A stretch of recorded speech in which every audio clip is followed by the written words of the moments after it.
So এটা হচ্ছে কচুর বড়া। হ্যালো বন্ধুরা, আসসালামু আলাইকুম and welcome to my channel. আশা করি আপনারা সবাই ভালো আছেন এবং আলহামদুলিল্লাহ আমিও ভালো আছি। তো শুরু করছি আজকের আরেকটা নতুন ব্লগ। আজকের ব্লগটায় আমি আপনাদের সাথে যা যা শেয়ার করব তা আসলে কিছু রিসেন্ট ভিডিও করা না, অনেক আগের ভিডিও। অনেক আগের বলতে আমরা ময়মনসিংহ থেকে এসেছি প্রায় এক সপ্তাহের উপরে হয়ে গেছে এবং এর মাঝখানে অনেক কিছু ঘটে গেছে আসলে আমাদের ফ্যামিলিতে, আমাদের লাইফে, যেটা কিনা টোটালি আনএক্সপেক্টেড ছিল। কিন্তু আল্লাহর মর্জি, কিছু করার নাই, সবকিছু মেনে নিতে হবে। সো যে ভিডিওগুলো আসলে করে রেখেছিলাম সেগুলোই কাজের ব্যস্ততায় আর অনেক ঝামেলায় মানে কোনোভাবে ভিডিও আপলোড করা হয়নি। জাস্ট শুধু ভিডিও করে রেখেছি টুকটাক, খুব বেশি ভিডিও আসলে করতে পারিনি। তো সবকিছু মিলে অনেক আগের ভিডিও থেকে শুরু করে বর্তমানের অবস্থা মানে সবকিছু মিলেই আর কি আপনাদের সাথে আজকের ব্লগটা শেয়ার করব। তো যদি আপনাদের ব্লগটা ভালো লেগে থাকে তাহলে অবশ্যই লাইক দিবেন। আর আমি আগেই বলে দিচ্ছি, যারা চ্যানেলটা সাবস্ক্রাইব করেননি তারা প্লিজ প্লিজ প্লিজ আজকে আমার চ্যানেলটা সাবস্ক্রাইব করে আমার সাথেই থাকবেন। তো বড় মা আমাদের জন্য পিঠা বানাবে, সেজন্য আমাকে আর আম্মুকে ডেকে নিয়ে আসলো হেল্প করার জন্য। পুলি পিঠা দিয়ে মাংস দিয়ে পুলি পিঠা, আর এখানে হচ্ছে মাখানোটা ময়দাটা হচ্ছে মশলা দিয়ে মাখানো আর কি। সো এটা হচ্ছে কচুর বড়া, মানে যে লম্বা কচুগুলো পাওয়া যায়, আমরা সবসময় ঘাটি খাইছি। আম্মু ইলিশ মাছের মাথা দিয়ে ঘাটি আটি বানায় আর কি, কিন্তু খালা দেখলাম আজকে এগুলো কেটে কেটে বড়া বানাবে, বড়া ভাজতে। তো এই জন্য যে এরকম ভাবে বড়া ভাজতে দিচ্ছে, এটাতে বেসন মরিচ টরিচ দিয়ে সবকিছু ভেজে দিছে, কখনো খাইনি। সো আজকে দেখা যাবে খেয়ে এটার স্বাদ কেমন। তো এই ছিল ভাজার পরে আমাদের কচুর বড়া। সেদ্ধটা একটু কম হয়েছিল, খেতে মোটামুটি ছিল, প্রথমবারের মতো ভালোই লাগছে। আর এখানে আমরা সবাই মিলে আসলে আসার আগের দিন না আসার দিনই হবে, থেকে আসার দিনই সবাই মিলে সকালবেলা একটু বের হলাম। আসলে আমাদের ঢাকার যেরকম চাঁদনি চক নিউ মার্কেটের, সেখানকার এরকম হক মার্কেট যেটাকে বলে ময়মনসিংহে, তো সেখানেই গেলাম আর কি টুকটাক বাজার করতে সবাই মিলে।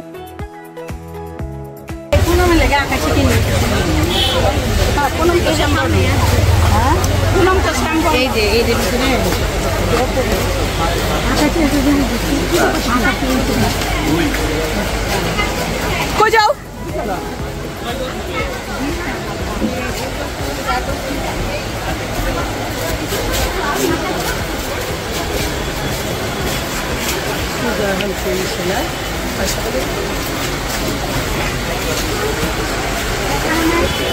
A few moments later.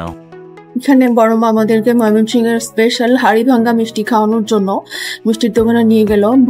বড় মা আসলে অনেকদিন ধরে অপেক্ষা করছিল মিষ্টিটা খাওয়ানোর জন্য, খুঁজেই পাচ্ছিল না। তারপর শেষ পর্যন্ত পাওয়া গেল ময়মনসিংহের বিখ্যাত মিষ্টির দোকান আসলে কৃষ্ণকানন।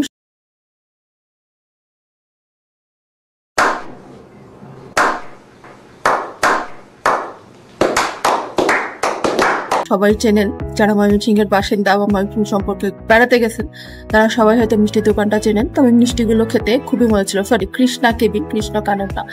আর আমরা যেদিনকে আসলাম এনার নতুন ভার্সন ইউনাইটেড, সেই বাসে করে আসলে আসলাম। দেখলাম বাসগুলো আসলে স্টুডেন্টরাই পরিচালনা করতেছে। যারা বাসের ছিল তাদের কোনো মানে রাইট ছিল না, তাদের হাতে কিছুই ছিল না, স্টুডেন্টরাই সবকিছু পরিচালনা করতেছিল। দেখে খুব ভালোই লাগলো। আর ওই দিনকে আমাদের কপালটা এতই খারাপ ছিল, কারণ ঢাকা টু ময়মনসিংহের জার্নি 3 ঘন্টার মধ্যে খুব বেশি লাগে না, কিন্তু সেদিনকে আমরা 3টার সময় বাসে উঠে রাত 10টায় ঢাকায় পৌঁছেছি। কারণ শ্রীপুর থেকে যে একটু জ্যাম লাগা শুরু হলো, সেটা একদম পৌঁছাতে রাত্রেবেলা 10টার সময় ঢাকা পৌঁছালাম। ব্যাড লাক যাকে বলে।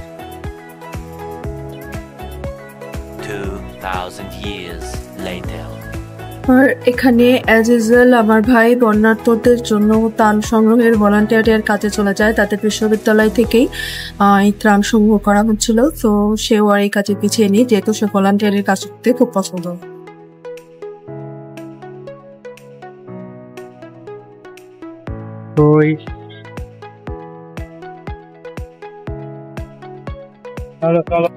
জানি ব্লগটার মধ্যে তেমন কিছুই আসলে ছিল না শেয়ার করার মতো, তবু বলবো যদি ব্লগটি ভালো লেগে থাকে তাহলে অবশ্যই লাইক দিবেন। আর যারা এখনো চ্যানেলটি শেয়ার করেননি প্লিজ আজকে আমার চ্যানেলটি শেয়ার করে আমার সাথেই থাকবেন। আমার পরিবারের জন্য দোয়া করবেন, একটু বেশি করেই দোয়া করবেন, কারণ আমাদের ফ্যামিলির মধ্যে অনেক কিছু ঘটে যাচ্ছে। সো আপনাদের দোয়ার খুব দরকার, একটু বেশি করেই দোয়া করবেন।